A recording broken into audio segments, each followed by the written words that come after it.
BNP প্রতিষ্ঠাতা শহীদ রাষ্ট্রপতি জিয়াউর রহমানের কবরের পাশেই দাফন করা হবে তিনবারের সাবেক প্রধানমন্ত্রী বেগম খালেদা জিয়াকে। আজ ভোর ৬টায় রাজধানীর এভারকেয়ার হাসপাতালে শেষ নিঃশ্বাস ত্যাগ করেন বিএনপির চেয়ারপারসন বেগম খালেদা জিয়া। এরই মধ্যে রাজধানীর শেরেবাংলা নগরে অবস্থিত জিয়াউর রহমানের সমাধিসৌধের যে পাশেই কিন্তু তাকে দাফনের যে কবর, সেই কবর খোঁড়ার প্রস্তুতি চলছে। সকাল থেকেই এখানে আমরা দেখেছি যে গণপূর্ত অধিদপ্তরের কর্মকর্তারা তারা এখানে এসেছেন এবং তারা মাপ জোখের যে কাজ সেটি কিন্তু করছেন। এবং যেমনটি জানানো হয়েছে যে শহীদ রাষ্ট্রপতি জিয়াউর রহমানের কবরের পূর্ব পাশেই তাকে দাফন করা হবে। পদ্মা সেতু, মেট্রো রেল এবং এলিভেটেড এক্সপ্রেসওয়ে নির্মাণের গর্বিত অংশীদার বসুন্ধরা সিমেন্ট। আগামীকাল বাদ জোহর রাজধানী মানিক মিয়া এভিনিউতে তার আনুষ্ঠানিক জানাজা অনুষ্ঠিত হবে এবং জানাজা শেষে তাকে এই রাষ্ট্রপতি জিয়াউর রহমানের সমাধিসৌধের পাশে দাফন করা হবে।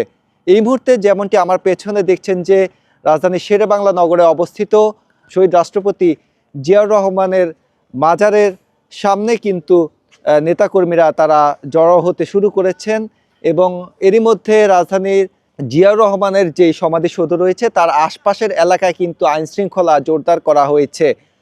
পাশাপাশি যদি জানিয়ে রাখতে চাই যে এই বেগম খালেদা জিয়ার মৃত্যু সংবাদের পর আগামীকাল থেকে ৩ দিনের রাষ্ট্রীয় শোক ঘোষণা করা হয়েছে এবং আগামীকাল সাধারণ ছুটিও কিন্তু ঘোষণা করা হয়েছে।